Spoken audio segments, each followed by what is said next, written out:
আসসালামু আলাইকুম রহমতুল্লাহি ওবরাকাতুহ।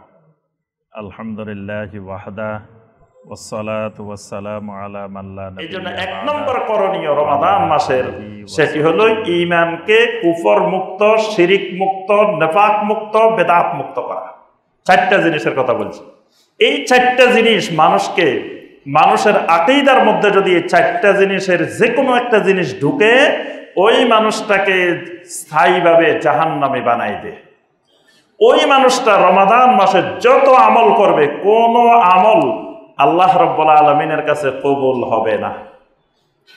এই জন্য নবী সাল্লাল্লাহু আলাইহি ওয়াসাল্লাম শর্ত দিয়েছেন, মান সামা রমাদানা ঈমানান ওয়া ইহতিসাবান গুফিরা লাহু মা তাকাদ্দামা মিন যামবিহি ওয়া মান কামা রমাদানা ঈমানান ওয়া ইহতিসাবান গুফিরা লাহু মা তাকাদ্দামা মিন যামবিহি ওয়া মান কামা লাইলাতাল কদরি ঈমানান ওয়া ইহতিসাবান গুফিরা লাহু মা তাকাদ্দামা মিন যামবিহি। রমাদান মাসের সিয়াম পালন করবে, রমাদানের কিয়াম করবে, লাইলাতুল কদরের কিয়াম করবে, গুফিরা লাহু মা তাকাদ্দামা মিন যামবিহি, আল্লাহ রাব্বুল আলামিন তার অতীতের সকল গুনাহ মাফ করে দিবেন। সুবহানাল্লাহ।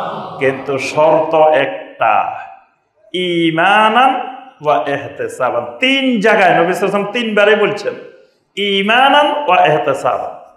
তোমার সিয়াম হতে হবে ঈমান এবং ইহতিসাবের সাথে, তোমার কিয়াম হতে হবে ঈমান এবং ইহতিসাবের সাথে, তোমার লাইলাতুল কদর হতে হবে ঈমান এবং ইহতিসাবের সাথে। কারণ আমরা যেমন সিয়াম পালন করি, মুনাফিকরাও সিয়াম পালন করত। মুনাফিকরা সিয়াম পালন করতো না? মুনাফিকরাও, অনেক কাফেররাও সিয়াম পালন করে। কিয়াম আমরা যেমন তারাবির নামাজ পড়ি, মুনাফিকরাও তারাবির নামাজ পড়ছে, কিন্তু তারাবির নামাজ পড়ে তার তারাবি কোনো কাজে আসে নাই। আমরা যেমন লাইলাতুল কদর পালন করি, মুনাফিকরাও লাইলাতুল কদর পালন করেছে, কিন্তু মুনাফিকরা লাইলাতুল কদর কোনো কাজে আসে নাই, কারণ তার ভিতরে ঈমানান ওয়া ইহতিসাবান ছিল না।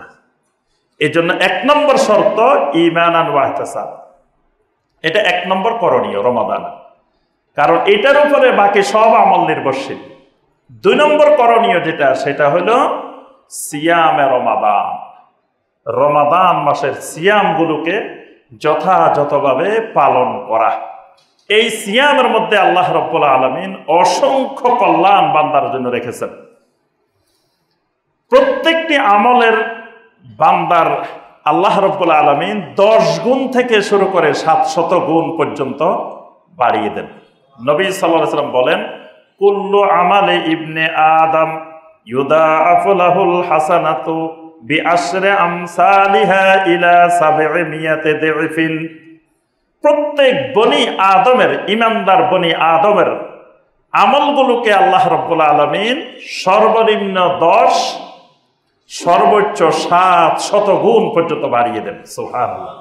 অর্থাৎ এই উম্মতের গণনায় শুরু হয় 10 থেকে 9 পর্যন্ত কোনো গণনাই নেই, মানে এটা লাস্ট ডিজিট, সর্বশেষ সংখ্যা হলো 10। 10-এর নিচে কোনো সংখ্যাই নেই।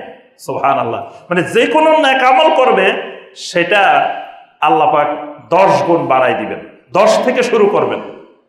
আর গুনার কাজ করলে কিন্তু আল্লাহ পাক এই উম্মতেরটা 10 গুণ বাড়ান না। যদি গুণও 10 দিয়ে শুরু হইতো তাহলে তো এই উম্মতের অবস্থা খুব খারাপ হইতো। কিন্তু আল্লাহ পাক নেকির কাজটাকে 10 থেকে শুরু করেন, কিন্তু গুনাহের কাজটা 1 থেকে শুরু করেন, এটাকে 10 দিয়ে বাড়ান না। আল্লাহ পাক আমাদের উপরে কত রহমশীল। সুবহানাল্লাহ।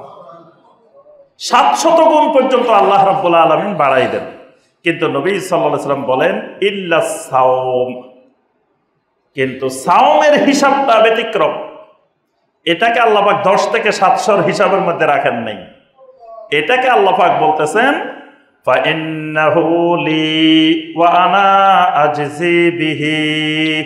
সিয়াম তো বান্দা পালন করেছে আমার জন্য, আর এর যাজাটা আমি আল্লাহ স্বয়ং নিজে হাতে দিব। সুবহানাল্লাহ। আল্লাহ পাক যখন দিবেন, কত যে দিবেন এটার কোনো সীমা নাই। এটা 10 আর 700-র মধ্যে কোনো গণনা নাই। আল্লাহ রাব্বুল আলামিন নিজে স্বয়ং দিবেন। কারণ ইয়াদাউ শাহওয়াতাহু ওয়া তাআমাহু মিন আজালি, আল্লাহ পাক বলেন বান্দা তার শাহওয়াত থেকে নিয়ন্ত্রিত হয়েছে, শাহওয়াতকে, তার কুপ্রবৃত্তিকে দমন করেছে, খাবার থেকে বিরত থেকেছে মিন আজালি, একমাত্র আমি আল্লাহ রাব্বুল আলামিনের জন্য, একমাত্র আমি আল্লাহর জন্য করেছে, সুতরাং এর যাজাও দিব আমি আল্লাহ। এমনকি সিয়াম পালনকারী যখন সারাদিন সিয়াম পালন করতে করতে তার মুখে একটা স্বাভাবিক গন্ধ আসে ইফতারের আগে, এই গন্ধটা আল্লাহ রাব্বুল আলামিনের কাছে আতিয়াবু ইনদাল্লাহ মির রিহিল মিস্ক, মিস্কের ঘ্রাণের চাইতে, সুগন্ধির চাইতেও আল্লাহ রাব্বুল আলামিনের কাছে বেশি প্রিয়। সুবহানাল্লাহ। এরপরে আল্লাহ রাব্বুল আলামিন এই সিয়ামকে জুন্নাহ বানাই দিয়েছেন, ঢাল স্বরূপ, জাহান্নামের আগুন থেকে বাঁচার ঢাল, গুনাহ থেকে বাঁচার ঢাল। মুমিনের জন্য সিয়ামটা জুন্নাহ। আল্লাহ পাক জান্নাতের মধ্যে একটা গেট রেখেছেন, নাম হলো বাবুর রায়্যান। নবী সাল্লাল্লাহু আলাইহি ওয়াসাল্লাম বলেন, লা ইয়াদখুলুহু ইল্লা সায়িমুন, শুধুমাত্র সিয়াম পালনকারীরাই এই গেট দিয়ে জান্নাতে যাবে। সুবহানাল্লাহ। তাহলে 2 নম্বর করণীয়, রমাদানের প্রথম থেকে শুরু করে শেষ পর্যন্ত প্রত্যেকটি সিয়াম যথাযথভাবে রাখা। 3 নম্বর করণীয়, কিয়ামে রমাদান, রাত্রিবেলায় দাঁড়িয়ে দাঁড়িয়ে দীর্ঘ সময় ধরে কিয়াম করা, আল্লাহ রাব্বুল আলামিনের সামনে দাঁড়িয়ে থাকা। আল্লাহ রাব্বুল আলামিন বান্দার দিনের সিয়ামকে যেমন পছন্দ করেন, রমাদানে বান্দার কিয়ামকে, দাঁড়িয়ে থাকাটাকেও, সালাতে রত থাকাটাকেও আল্লাহ রাব্বুল আলামিন পছন্দ করেন। সুবহানাল্লাহ। এজন্য তারাবি মানে তাড়াতাড়ি না, তারাবি মানে বিশ্রাম, বিশ্রামের সালাত। আমাদের সমাজে অনেকে মনে করে তারাবি মানে তাড়াতাড়ি, যত তাড়াতাড়ি পড়া যায়। এক মসজিদের সাথে আরেক মসজিদ প্রতিদ্বন্দ্বিতা করে, মিয়া তোমাদের কতক্ষণ লাগে? 30 মিনিট। আমাদের 20 মিনিটে শেষ হয়। আমাদের হাফেজ, তোমাদের হাফেজ হচ্ছে গরম হাফেজ, মানে যিনি যত জোরে পড়াইতে পারে উনি তত গরম হাফেজ। রমাদান মাস কোরআন নাজিলের মাস, অথচ আমাদের এই দেশে রমজান মাসেই সবচেয়ে বেশি কোরআনের অপমান করা হয়, কোরআনকে অপদস্থ করা হয়, কোরআনকে লাঞ্ছিত করা হয়। কারণ কোরআনে কারিম তেলাওয়াতের একটা হক আছে, ন্যূনতম কোরআনে কারিম তেলাওয়াতের এই হক আদায় করে তেলাওয়াত করতে হয়। কিন্তু দেখা যায় খতম করার জন্য এত দ্রুত গতিতে তেলাওয়াত করা হয়, কিছুই বোঝা যায় না কি তেলাওয়াত করতেছে, কি পড়তেছে বোঝা যায় না। রুকুতে গেলে একবার সুবহান রাব্বিয়াল আযীম বলার আগে উঠে গেছে, তারপরে আবার সাজদায় গেলে একবার সুবহান রাব্বিয়াল আলা পড়া যায় না, তার আগে সাজদা থেকে উঠে গেছে। 2 সাজদার মাঝখানে যথাযথ বসার যেই সুন্নাত তরিকা, ওয়াজিব তরিকা, সেই তরিকার ধারে কাছে নাই। রুকু থেকে দাঁড়ানোর পরে যেই ওয়াজিব তরিকা, সুন্নত তরিকা, সেই তরিকার ধারে কাছে নাই। অর্থাৎ এমন স্পিডে চলতেছে তারাবি, 3G 4G 5G, যার থেকে যে যত বেশি গতিতে চালাইতে পারতেছে। নাউজুবিল্লাহ। এটা রমাদান মাসে আল্লাহ রাব্বুল আলামিনের কোরআনকে অপদস্থ করা। এই কোরআন তেলাওয়াত দিয়ে কেউ যদি তারাবি পড়ে, তার সওয়াবের পরিবর্তে গুনাহ হবে। এজন্য এই জাতীয় তারাবি যেখানে হবে, ওখানে তারাবি পড়ার থেকে দূরে থাকতে হবে। তাদেরকে সংশোধনের চেষ্টা করতে হবে, বলতে হবে ভাই তারাবি আস্তে আস্তে পড়েন, তেলাওয়াতটা যাতে আমরা সুন্দর করে স্পষ্ট করে বুঝতে পারি, প্রত্যেকটা অক্ষর, প্রত্যেকটা শব্দ যেন স্পষ্ট করে বোঝা যায়। আম্মা জান আয়েশা রাদিয়াল্লাহু তাআলা আনহা বলেন, আল্লাহর নবী এমনভাবে কোরআনে কারিমের তেলাওয়াত করতেন, প্রত্যেকটি শব্দ না, প্রত্যেকটা অক্ষর যদি কেউ গণনা করতে চাইতো, প্রত্যেকটা অক্ষর পর্যন্ত গণনা করতে পারত। তাহলে কোরআনে কারিম তেলাওয়াত করলে শব্দটা বোঝা যাইতে হবে, স্পষ্ট হতে হবে। তারপরে আপনার তাজবিদের যে নিয়ম কানুনগুলো আছে, ন্যূনতম এগুলার হক আদায় করতে হবে।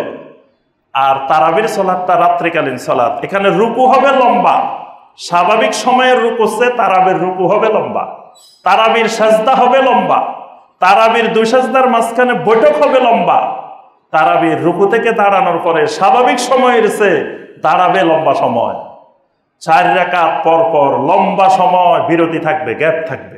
তাবেঈনে কেরাম 4 রাকাত পরে পরে আল্লাহর ঘরের একবার তাওয়াফ করতেন। আপনি যদি মাতাব দিয়েও আল্লাহর ঘরে তাওয়াফ করেন, তাও ন্যূনতম দেখবেন যে 30-35 মিনিট লাগবে। তাহলে তাবেঈনে কেরাম 4 রাকাতের পরে 30-35 মিনিট বিরতি দিতেন। নবী সাল্লাল্লাহু আলাইহি ওয়াসাল্লাম এই কিয়াম রমাদান শুরু করলে এমন শেষ রাত্রি পর্যন্ত বিলম্ব হইতো, সাহারি খাওয়ার আগ দিয়ে ফজর আর এই তারাবির শেষ হওয়ার মধ্যে সামান্য সময় গ্যাপ থাকতো, সাহাবায়ে কেরাম তাড়াতাড়ি সাহারিটা খাইতেন। নবী সাল্লাল্লাহু আলাইহি সাল্লামের রুকু সাজদা কত লম্বা ছিল, আম্মা জান আয়েশা বলেন, ফালা তাসআল আন হুসনিহিন্না ওয়া তুলিহিন্না, আমার রাসূলের এই কেরাত, রাসূলের রুকু, রাসূলের সাজদা কত সুন্দর ছিল, কত লম্বা ছিল, এই ব্যাপারে তোমরা আমাকে প্রশ্ন করিও। তাবেঈনে কেরাম সালাত আদায় করতে গেলে সাহাবায়ে কেরাম দীর্ঘ কেরাতের কারণে লাঠি বর দিয়ে দাঁড়াইতেন সালাতের মধ্যে, মানে দাঁড়াইতে পারতেন না যে এত লম্বা কেরাত। কিন্তু দেখা গেছে আমরা সেখান থেকে দূরে সরে এসে একেবারে কোরআনে কারিমের হক আদায় ছাড়া, তারপরে রুকু সাজদার হক আদায় ছাড়া তারাবির নামে আমরা তামাশা করতেছি। এই জন্য রমাদান মাসে কিয়ামে রমাদান যত দীর্ঘ সময় ধরে আদায় করা যায় ততই চেষ্টা করতে হবে। এই জন্য রমাদান মাসের ৩ নম্বর গুরুত্বপূর্ণ আমল হল কিয়ামে রমাদান। ৪ নম্বর গুরুত্বপূর্ণ আমল, এই মাসটা কোরআন নাজিলের মাস। কোরআন নাজিলের মাসে কোরআনে কারিমের সাথে সম্পর্ক বৃদ্ধি করতে হবে। কোরআন নাজিলের মাস, কোরআনের সাথে সম্পর্ক বাড়াইতে হবে, কোরআনে কারিমের তেলাওয়াত বাড়াই দিতে হবে, কোরআনে কারিমের কে বুঝা, কোরআনে কারিমের অর্থ, কোরআনে কারিমের তাফসীর, কোরআনের আমল, কোরআনে কারিমের সাথে সম্পর্কটা বৃদ্ধি করতে হবে, কোরআনের সাথে তাআল্লুক বাড়াইতে হবে। কোরআনে কারিমের তেলাওয়াত সারা বছর যা করি, রমাদান মাস আসলে আমাকে আপনাকে একটা সময় প্ল্যান করে নিতে হবে যে আমি প্রতিদিন এই 1 ঘন্টা কোরআনে কারিম তেলাওয়াত করব, বা এই 2 ঘন্টা কোরআনে কারিম তেলাওয়াত করব। এই সময়টা কোরআন বুঝার চেষ্টা করব। যাদের কোরআনে কারিম সহি নাই তারা রমাদান মাস আসলে এই মাসটাকে কাজে লাগাইতে পারি, বিশুদ্ধ করে আমরা কোরআনের তেলাওয়াতটা শিখে নিতে পারি। যারা কোরআন পড়তে পারি না তারা রমাদান মাসে এই সময়টা একটা সময় বের করে কোরআন নাজিলের মাসে কোরআন শেখার জন্য ব্যয় করব। দেখবেন আল্লাহ রাব্বুল আলামিন অনেক বরকত দান করবেন এই রমাদান মাসে। তাহলে ৪ নম্বর করণীয় হলো বেশি বেশি কোরআনে কারিমের সাথে সম্পর্ক বাড়ানো। ৫ নম্বর করণীয় বিষয়, মানুষকে বেশি বেশি ইফতার করানো। ইফতার নিজে তো করব কিন্তু মানুষকে বেশি বেশি করে ইফতার করানো। রোজাদারদেরকে ইফতার করানোর মাধ্যমে আল্লাহ রাব্বুল আলামিন একজন রোজাদারকে ইফতার করানোর মাধ্যমে তার সমপরিমাণ সওয়াব আল্লাহ রাব্বুল আলামিন তাকে দান করবেন। আবার যিনি রোজা রেখেছেন, সিয়াম পালন করেছেন, তার সওয়াবের কমতি করা হবে না। অনেকে দাওয়াত দিলে যায় না, কয় এত কষ্ট করে সিয়াম রাখছি আবার দাওয়াতে যায়, আমার সওয়াবটা দিয়ে দিব কেন? কিন্তু সওয়াব আল্লাহ রাব্বুল আলামিন কমতি করবেন না, তার সিয়ামের সওয়াবও দিবেন, যিনি ইফতার করাইছেন আল্লাহ পাক তাকেও একটা সিয়ামের সওয়াব দিবেন। ৬ নম্বর, এই মাসে বেশি বেশি সদাকা করতে হবে। সদাকা, এটা সদাকার মাস। যাকাত গুলো আদায় করার এক গুরুত্বপূর্ণ মাস। যাকাতের বাহিরেও আরো বেশি বেশি করে আল্লাহর রাস্তায় সদাকা করা। ৭ নম্বর, বেশি বেশি আল্লাহর জিকিরে অতিবাহিত করা।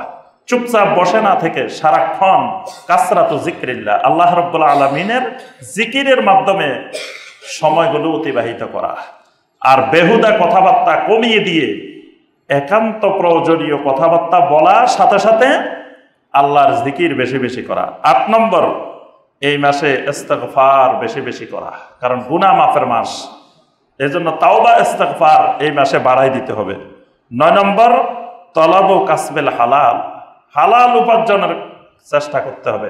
হালাল উপার্জন ছাড়া রমাদানের যত ইবাদত করি, যাই করি, আল্লাহ রাব্বুল আলামিন কবুল করবেন না। ৯ নম্বর, এতেকাফ, রমাদান মাসের গুরুত্বপূর্ণ আমল এতেকাফ। ১০ নম্বর, লাইলাতুল কদর অন্বেষণ করা। ১১ নম্বর, আমরা রমাদান মাসে যাদের পক্ষে সম্ভব উমরা করা।